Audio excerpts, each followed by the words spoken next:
Assalamualaikum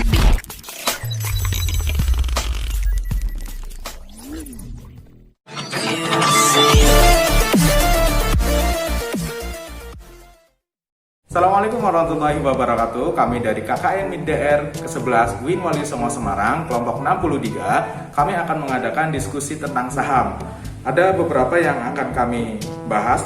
Yang pertama, pengenalan tentang investasi. Yang kedua, manfaat dalam berinvestasi. Ketiga, mengenal instrumen investasi yang resmi agar terhindar dari investasi bodong.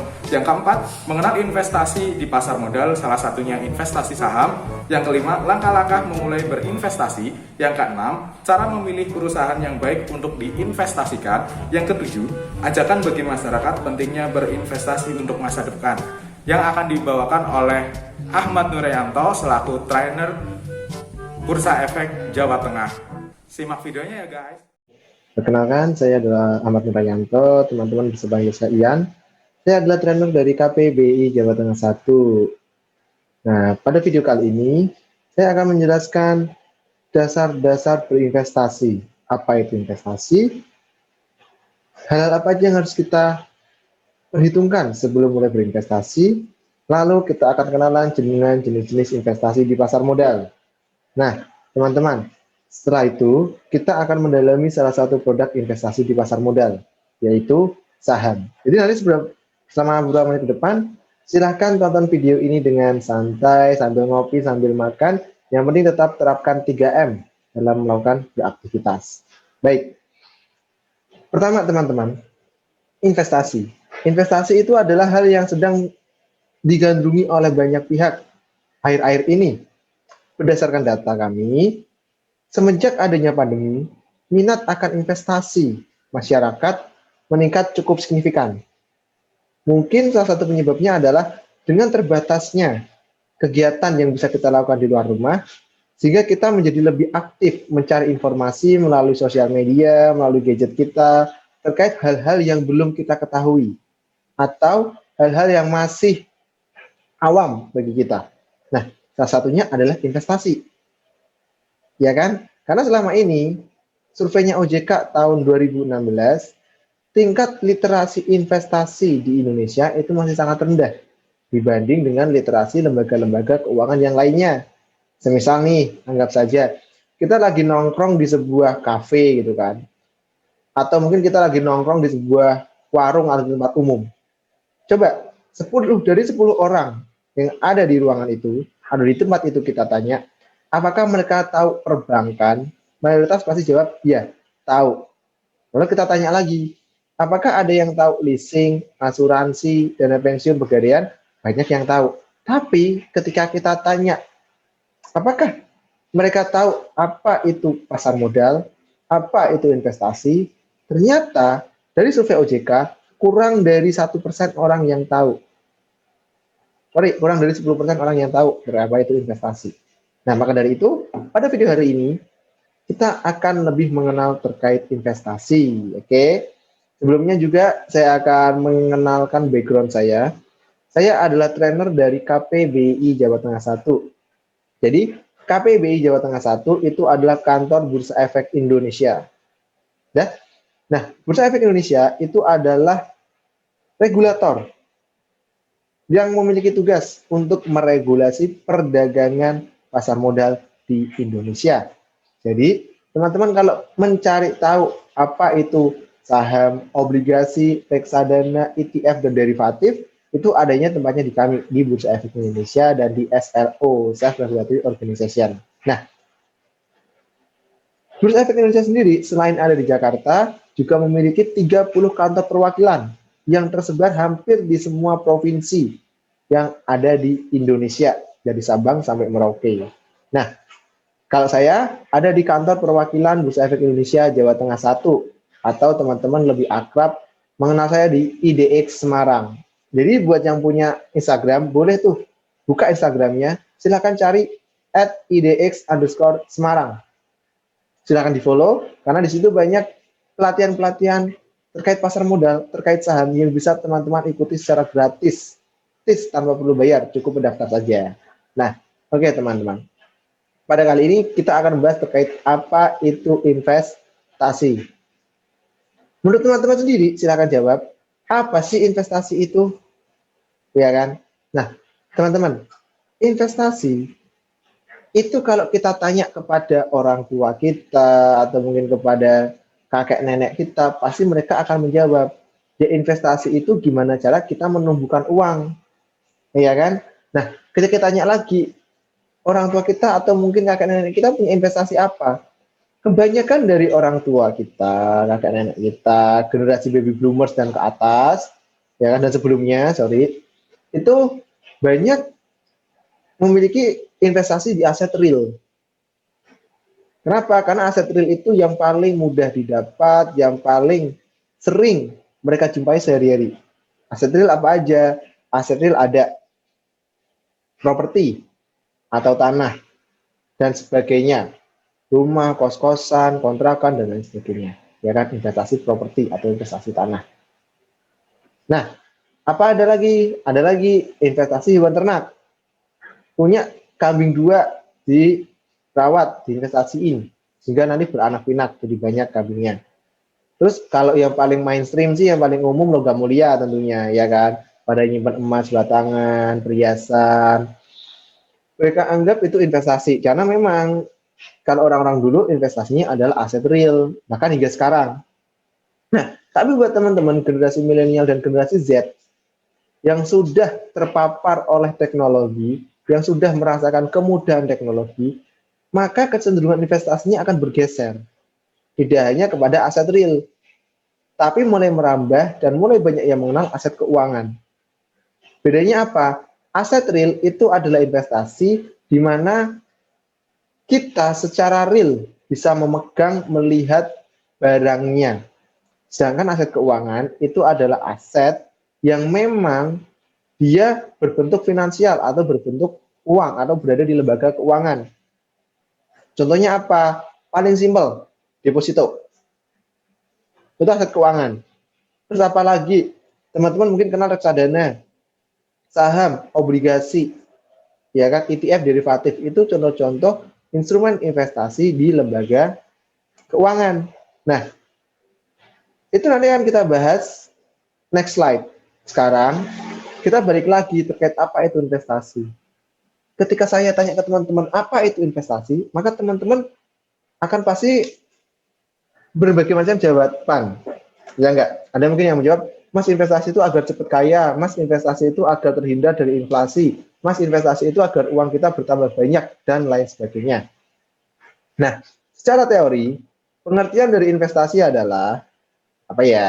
Nah, investasi adalah mengelola aset atau harta yang kita punya, sehingga aset atau harta tersebut dapat memberikan hasil di kemudian hari. Oke, teman-teman. Di sini ada beberapa hal yang harus kita garis bawahi. Pertama, ya kan, kita harus menggaris bawahi mengelola aset atau harta. Jadi, investasi itu bukan hanya kita punya uang, uang itu kita titipin ke orang, kita dapat untung. No, tidak. Investasi itu lebih ke kita mengelola aset atau harta kita. Contoh, kita ambil investasinya dimiliki oleh orang-orang tua kita. Orang tua kita investasi kos-kosan gitu, punya kos-kosan. Maka beliau mengelola aset atau hartanya berupa kos-kosan itu, dikelola, dicariin orang yang nempatin, kalau dia rusak dibenerin, ya kan, dibuat tetap bersih. Nah, itu dikelola. Sama seperti kita mau investasi apapun itu harus kita kelola aset atau hartanya. Jadi kita nggak boleh asal milih investasi, harus dikelola, mengelola aset atau harta. Ingat ya, tidak hanya sekedar mengirimkan uang. Sehingga aset atau harta tersebut dapat memberikan hasil di kemudian hari. Nah, di sini ada kata hasil di kemudian hari. Tidak instan, teman-teman. Jadi buat teman-teman yang masih bermindset investasi itu adalah cara cepat untuk kaya, misal bulan ini investasi 10 juta, bulan depan uangnya jadi 100 juta, maka hati-hatilah teman-teman. Teman-teman yang masih memiliki pola pikir seperti itu adalah salah satu target utama dari investasi bodong. Investasi bodong itu apa? Investasi bodong itu adalah investasi atau penipuan yang berkedok investasi. Biasanya ciri-ciri dari investasi bodong itu dia tidak legal alias ilegal, tidak memiliki izin, dan tidak logis. Berarti ilegal artinya mereka tidak memiliki izin dari lembaga yang bersangkutan. Berarti kalau kita ngomong terkait industri keuangan, maka lembaga industri keuangan yang mengawasi dan mengatur serta melindungi industri jasa keuangan yang ada di Indonesia itu adalah OJK, Otoritas Jasa Keuangan. Nah, apa aja yang dilindungi, diawasi, dan diatur oleh OJK? OJK melakukan 3M, mengatur, mengawasi, melindungi industri jasa keuangan. Industri jasa keuangan itu terbagi menjadi beberapa. Pertama, industri jasa keuangan perbankan. Berarti ada bank, BPR, nah itu diawasi OJK. Selain itu ada industri jasa keuangan non-bank atau IKNB. Industri keuangan non-bank. Industri keuangan non-bank ini ada apa aja? Leasing, asuransi, dana pensiun, pegadaian, dan pasar modal. Artinya apa? Artinya ketika teman-teman ingin berinvestasi, ya kan, pastikan lembaga tersebut diatur dan diawasi oleh OJK. Karena tanpa adanya pengawasan dari OJK, ketika terjadi sebuah penipuan, fraud, dan lain sebagainya yang menyebabkan uang kita hilang, maka kita akan susah untuk mencari pertolongan. Kita akan susah untuk melapor. Karena memang OJK dan pemerintah itu punya yang namanya Satgas Waspada Investasi. Untuk apa? Untuk memberantas investasi bodong. Maka kuncinya adalah sebelum mulai berinvestasi, pastikan tempat yang kita ingin investasikan itu diatur dan diawasi oleh OJK. Nah, pasar modal, saham, itu diatur dan diawasi oleh OJK. Nanti itu kita bahas di slide terkait pengenalan pasar modal. Oke, teman-teman. Pertanyaan selanjutnya. Mas, apa sih atau kenapa sih Mas kok kita harus investasi? Teman-teman, kita harus investasi karena apa? Karena kita itu hidup tidak hanya untuk saat ini. Kita hidup untuk masa depan juga. Mungkin bagi sebagian teman yang muslim, atau mungkin agama lain juga sama, kita hidup di dunia itu hanya sementara. Kita itu hidup di dunia itu hanya untuk mengumpulkan bekal untuk di akhirat kelak. Ya kan? Makanya kita rajin ibadah, rajin membantu orang lain, mendekatkan diri kepada Sang Pencipta. Itu tujuannya apa? Untuk mempersiapkan bekal kita di dunia kelak. Sama kayak investasi. Kenapa kita harus investasi, Mas? Karena kita hidup tidak hanya sekarang, tapi kita masih punya masa depan yang harus kita persiapkan, yang harus kita hadapi. Kenapa? Karena masa depan itu tidak pasti. Satu, ya kan? Jadi kenapa kita harus investasi? Itu bisa terjawab di gambar ini, teman-teman. Pertama, kita memiliki kebutuhan. Setiap hari kita perlu makan. Setiap hari kita perlu minum. Ya kan? Setiap bulan mungkin kita perlu isi kuota, isi bensin, bayar listrik, dan lain sebagainya. Kebutuhan itu, untuk memenuhinya, kita memerlukan uang. Nah, karena uang kita sekarang terbatas, kita berinvestasi dengan harapan investasi itu akan memberikan hasil di kemudian hari. Nomor dua, kita punya keinginan. Saya tanya teman-teman, punya keinginan apa? Ingin lanjut kuliah? Ingin buka bisnis? Ingin traveling keliling Indonesia atau ke luar negeri? Ingin punya rumah? Ingin punya mobil? Ingin menikah? Dan lain sebagainya. Kita punya berbagai macam keinginan. Dan pastinya keinginan-keinginan itu memerlukan modal, memerlukan uang untuk mendapatkan atau memenuhi keinginan tersebut. Nah, maka dari itu, investasi bisa menjadi salah satu solusi untuk mempersiapkan kebutuhan dan keinginan kita di masa depan. Yang ketiga, peningkatan nilai kekayaan. Wajarnya, normalnya, setiap orang itu ingin bertambah kaya. Ya kan, pasti ingin bertambah kaya. Jarang banget ada orang yang, wah, aku udah bosan kaya nih, uangnya tak bagi, aku nggak butuh uang lagi. Nah, kecuali orang yang udah kaya, ya kan. Normalnya, kalau kita masih bekerja, kita masih berusaha untuk mendapatkan uang, kita ingin meningkatkan kekayaan. Nah, investasi bisa jadi salah satu solusinya. Yang keempat, nah ini, adanya inflasi. Teman-teman tahukah apa itu inflasi?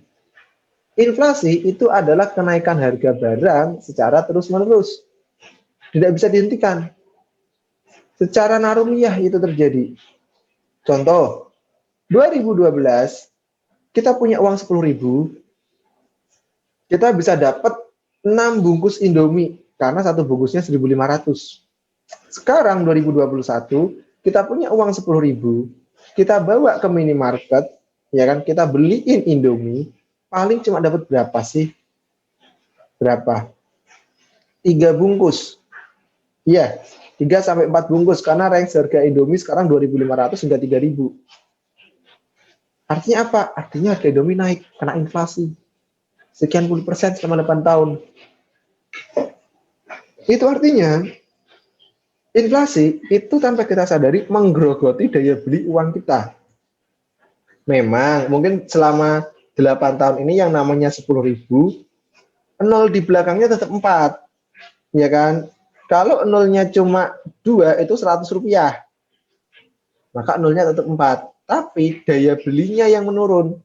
Yang tadinya 10.000 bisa dapat 6 bungkus Indomie, sekarang tinggal 4 atau 3 bungkus Indomie. Nah, itu yang namanya inflasi. Maka dari itu, masa depan itu tidak pasti. Tapi ketidakpastian masa depan itu tidak untuk ditakuti. Kita harus mempersiapkannya. Persiapkan apa? Mempersiapkan menghadapi ketidakpastian tersebut. Maka dari itu, kita perlu belajar berinvestasi, apapun investasinya. Nah, sekarang kita lanjut lagi, teman-teman. Bapak Ibu, sebelum memulai investasi, kita harus tahu dulu apa yang mau kita investasikan. Kita mau investasi kemana, itu harus tahu. Nah, biasanya nih, coba saya tanya. Ketika sebelum kita masuk ke sebuah investasi, hal-hal apa aja yang harus kita persiapkan atau hal apa yang harus kita tanyakan supaya kita yakin untuk masuk ke investasi itu? Silahkan jawab. Mungkin macam-macam. Ada yang akan jawab berapa modal yang dibutuhkan. Ya enggak? Investasinya itu investasi macam apa? Legal enggak? Terus jangka waktunya berapa lama? Tujuannya apa? Investasi ini. Dan resiko serta keuntungan. Nah, kalau kita rangkum semua, ketika kita ingin berinvestasi, maka kita harus memperhatikan hal berikut ini, Bapak Ibu, teman-teman. Pertama adalah dana. Ya teman-teman, Bapak Ibu kalau investasi, cari tahu dulu berapa modal yang harus dimiliki.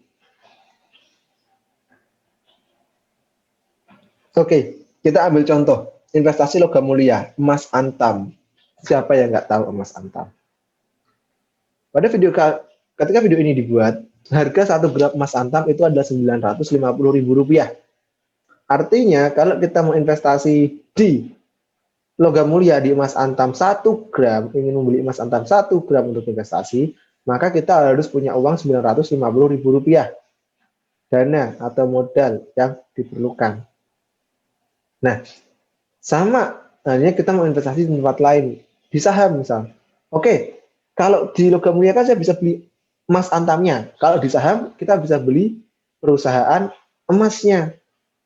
Berapa modal yang harus kita punya ketika ingin membeli saham perusahaan antam? Maka kita harus ngecek. Teman-teman bisa ngecek sendiri secara mandiri. Buka aja di Google. IDX spasi ANTM atau Antam. Nah, ternyata harga saham Antam itu adalah Rp2.660 per lembar. Bayangkan. Beli emas Antam harus 900.000. Beli perusahaannya Antam cuma Rp2.660 per lembar. Tetapinya kalau beli saham nggak boleh cuma 1 lembar. Minimal pembelian saham itu adalah 100 lembar. Maka 100 lembar saham Antam itu adalah Rp266.000. Belum termasuk biaya transaksi. Artinya apa? Murah banget.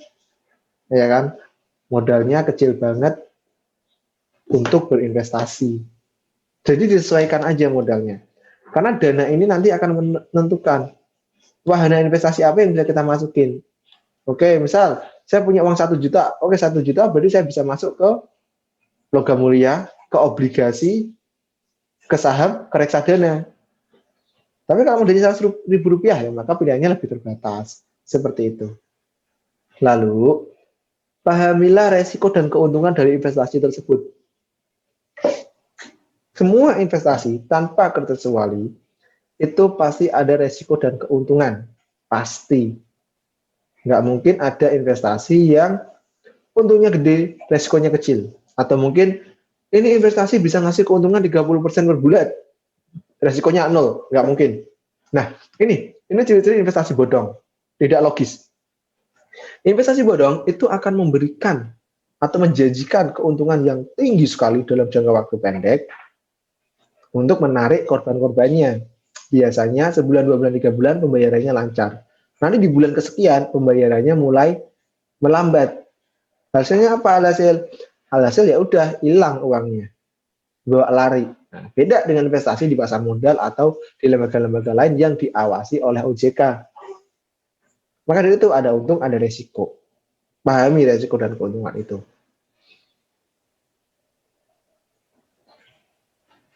Lalu, tujuan dan jangka waktu. Semua investasi, sebelum kita berinvestasi, kita harus tahu tujuan dan jangka waktu kita dalam berinvestasi. Oke, saya investasi itu tujuannya untuk, anggaplah ya, biaya nikah. Nikahnya mau berapa tahun lagi? 3 tahun lagi. Maka kita bisa investasi untuk 3 tahun ke depan.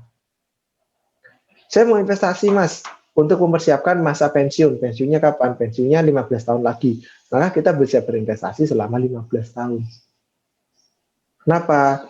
Karena tujuan ini nanti akan menciptakan jangka waktu. Seorang investor yang tidak memiliki tujuan dan jangka waktu, ibaratnya mereka itu sedang melaut tanpa sebuah petunjuk apapun, asal berlayar saja. Maka dia tidak akan punya tujuan. Maka dia tidak akan tahu harus lewat rute mana. Maka dia tidak akan tahu mana arah mata angin dan lain sebagainya. Maka dari itu, milikilah tujuan dan jangka waktu dalam berinvestasi. Apapun investasinya, tidak hanya di pasar modal. Nah, selanjutnya kita bahas lagi. Apa itu pasar modal?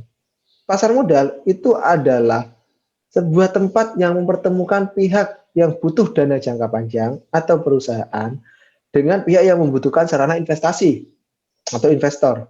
Gampangnya pasar modal itu sama seperti pasar pada umumnya, tempat bertemunya penjual dan pembeli. Tapi yang diperjualbelikan di sini adalah produk-produk keuangan, saham, obligasi, reksadana, dan lain-lain.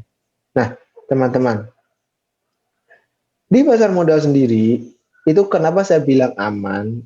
Karena di sini ada lembaga-lembaga yang mengawasi. Siapa aja? Ada OJK, Otoritas Jasa Keuangan. Tadi di depan udah kita bahas. Setelah itu ada SRO, Self Regulatory Organization, atau organisasi yang mengatur regulasinya sendiri, terutama regulasi terkait pasar modal. Pertama, ada Bursa Efek Indonesia. Nah, Bursa Efek Indonesia ini adalah tempat saya bekerja. Di Bursa Efek Indonesia, itu memiliki tugas untuk membuat perdagangan yang wajar, teratur, dan efisien. Nah, artinya apa? Artinya jangan sampai terjadi ketidakwajaran di perdagangan saham. Nah, itu adalah tugas kita untuk mengontrolnya di Bursa Efek dan OJK.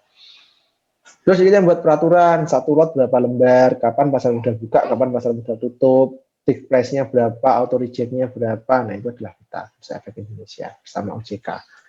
Lalu ada KPI, Clearing Penjamin Efek Indonesia. Nah, Clearing Penjamin Efek Indonesia ini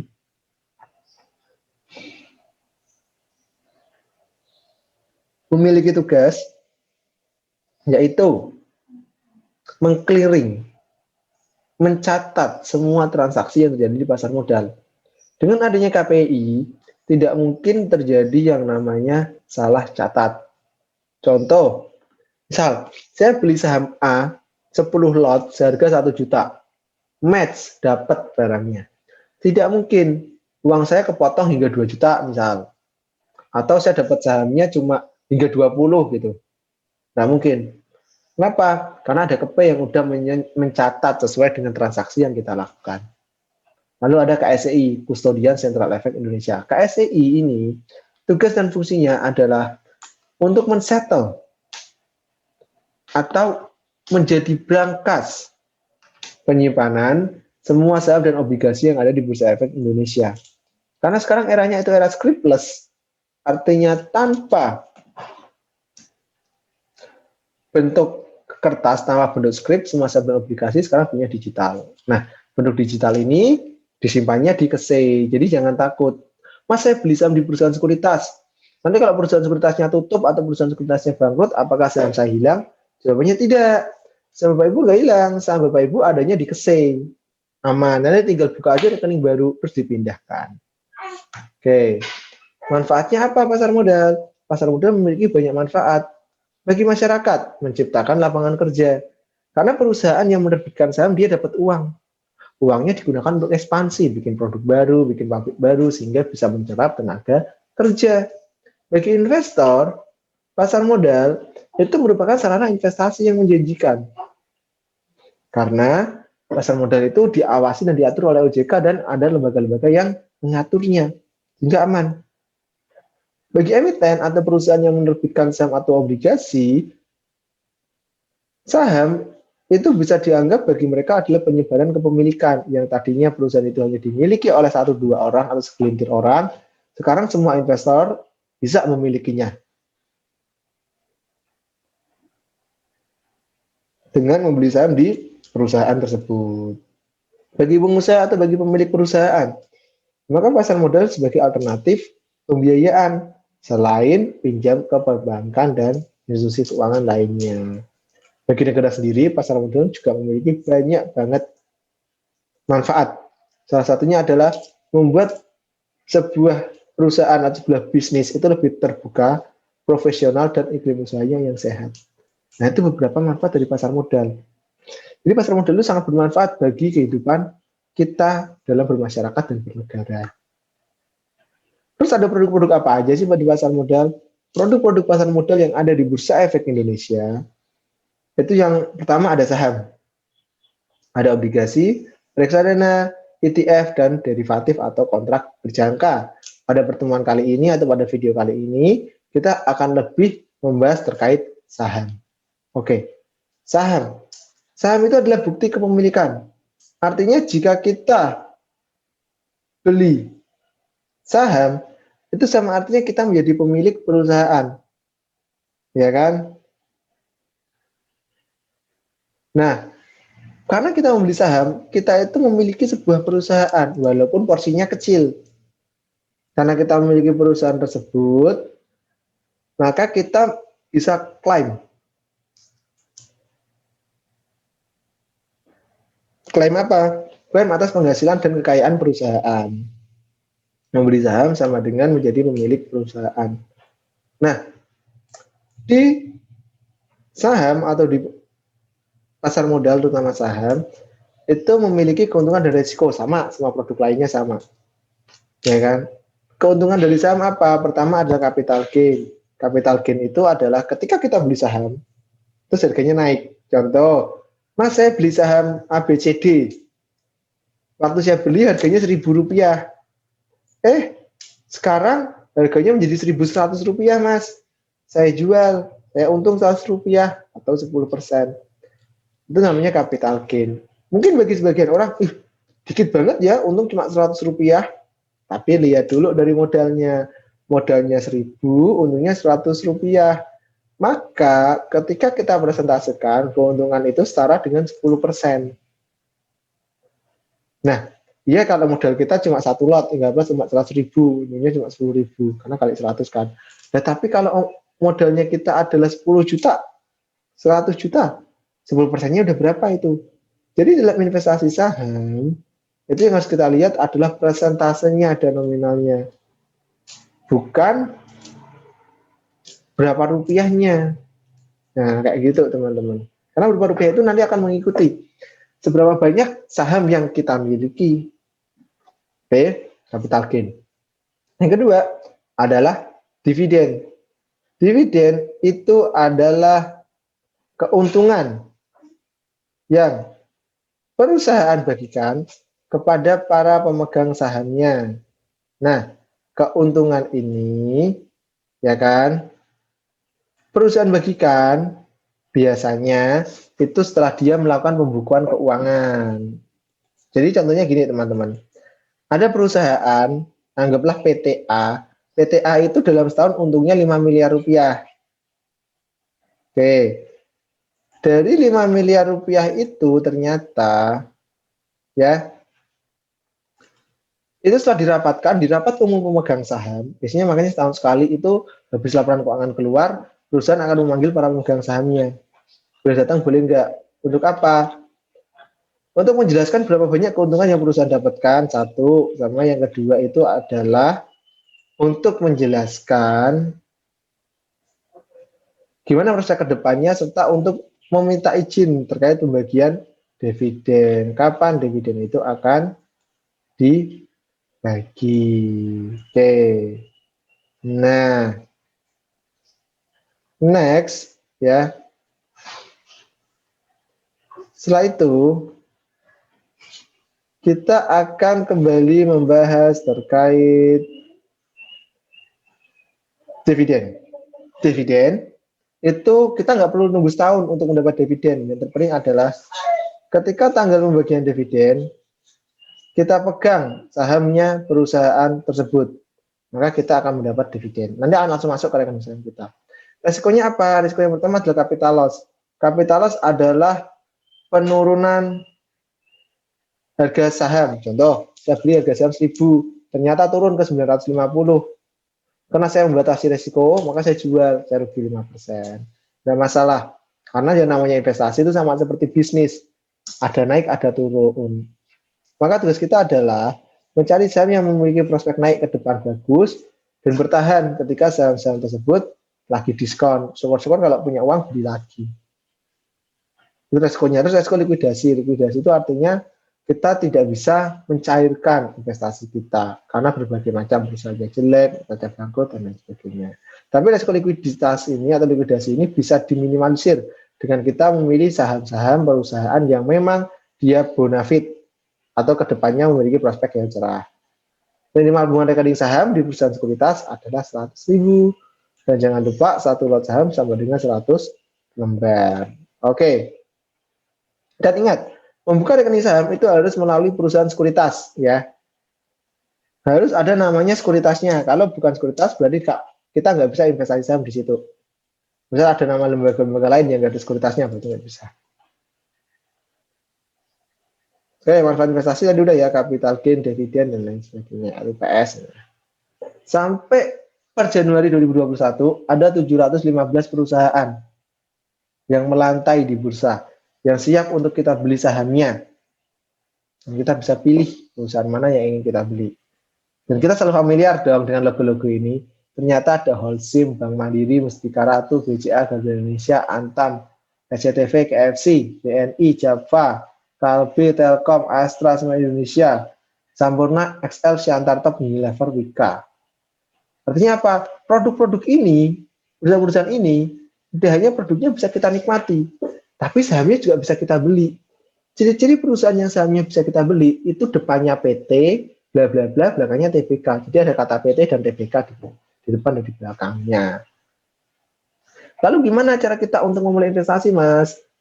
Untuk memulai investasi, teman-teman cukup mudah. Cukup membuka rekening saham di perusahaan sekuritas yang sudah terdaftar di bursa dan diawasi oleh OJK. Cari aja kalau Bapak Ibu keliling, misalnya domisili Semarang ya, keliling ke Semarang, itu lihat ada PT bla bla bla sekuritas gitu. Maka dia ada tempat kita bisa berinvestasi saham. Bawa apa aja untuk membuka rekening saham? Bawa KTP, NPWP jika ada, serta rekening tabungan. Rekening tabungannya nanti nyesuaiin aja sama sekuritasnya. Lalu setelah itu Bapak Ibu akan mendapat formulir untuk diisi secara lengkap, baik online maupun offline. Setelah lengkap baru dikirim, nanti setelah diproses akan dapat email yang berisi username dan password serta email dari Bank RDN yang berisi nomor rekening untuk masukin uangnya. Nah, kenapa saya membuka rekening saham harus membuka rekening RDN baru, Mas? Rekening di bank baru, Mas? Karena rekening pribadi yang Bapak Ibu miliki itu nggak bisa buat nyimpen saham. Perlu sebuah rekening khusus yang disebut RDN. Oke? Dan setelah dapat email dari RDN itu, pastikan namanya adalah nama teman-teman Bapak Ibu sendiri, bukan nama orang lain. Misalnya yang buka, ada Mas David buka gitu kan, rekeningnya namanya Mas Fahmi. Salah berarti, nggak mungkin itu punya Mas David. Maka pastikan rekeningnya atas nama diri sendiri. Nah, setelah itu masukin uangnya ke rekening saham.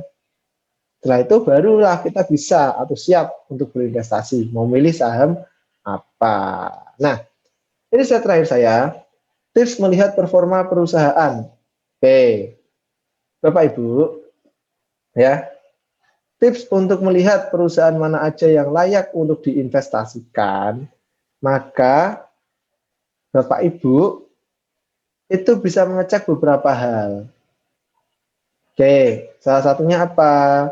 Salah satunya adalah Bapak Ibu bisa melihat kinerja dari sahamnya.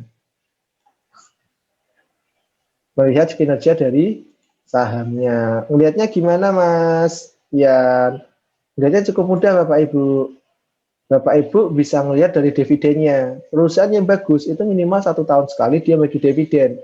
Silahkan lihat 3 tahun hingga 5 tahun ke belakang. Kalau dividen masih rajin dibagikan, maka perusahaan ini ada kemungkinan prospek kedepannya masih akan sering bagi dividen. Kalau harga sahamnya atau capital gain, perusahaan yang bagus itu perusahaan yang harga sahamnya cenderung naik selama jangka panjang. Contoh, misal kita tarik 3 tahun ke belakang atau 5 tahun ke belakang, harga sahamnya cenderung naik daripada 3 atau 5 tahun yang lalu. Artinya, kalau kita nyimpan untuk jangka panjang, ada potensi capital gain yang melekat di saham tersebut. Kalau terkait perusahaannya sendiri, kita bisa ngecek dari laporan keuangan. Nah, silakan baca neraca atau laba ruginya. Intinya adalah perusahaan yang bagus itu yang asetnya itu lebih tinggi dari hutang, sehingga ekuitasnya positif. Ya kan? Jadi asetnya itu harus lebih tinggi daripada hutangnya, sehingga ekuitas atau modal kerjanya positif. Nah, untuk laba ruginya, lihatlah pendapatan dan keuntungan setiap tahun harus naik. Semakin stabil kenaikannya, semakin bagus, bukan yang naik turun. Nah, detail dari ini nanti Bapak Ibu bisa dapatkan ketika mengikuti sekolah pasar modal. Silahkan bila yang berminat, bisa buka Instagram kami di @idx_semarang, di follow, ada sekolah pasar modal level 1. Nah, Bapak Ibu bisa ikut itu. Gratis kalau belum punya rekening saham, nanti waktu kelas kita bukakan rekening saham. Ketika rekening sahamnya jadi, bisa deposit mulai dari 100.000. Enak kan? Udah kita siapkan. Atau malah mungkin mau bikin edukasi seperti ini sendiri dengan teman-temannya, dengan komunitasnya, silahkan kontak saya aja, kontak kami aja di @idx_semarang atau di nomor tersebut. Baik Bapak Ibu, karena materi sudah selesai, saya rasa cukup sekian presentasi dari saya. Pesan saya adalah, Bapak Ibu, investasi itu sebaiknya dilakukan sejak dini. Artinya, dilakukan sejak Bapak Ibu tahu investasi itu. Jangan ditunda-tunda. Kenapa? Semakin lama kita menunda untuk mulai berinvestasi, maka semakin banyak kesempatan yang sudah kita lewatkan. Lebih baik mulai dari sekarang. Kita mulai sambil belajar. Bisa dimulai dengan mengikuti sekolah pasar modal level 1 yang diadain oleh IDX Semarang. Baik Bapak Ibu, saya Ahmad Nurayanto atau Ian, trainer dari KPBI Jawa Tengah 1. Mohon undur diri. Terima kasih telah menyimak videonya. Semoga bermanfaat. Assalamualaikum warahmatullahi wabarakatuh. Dadah.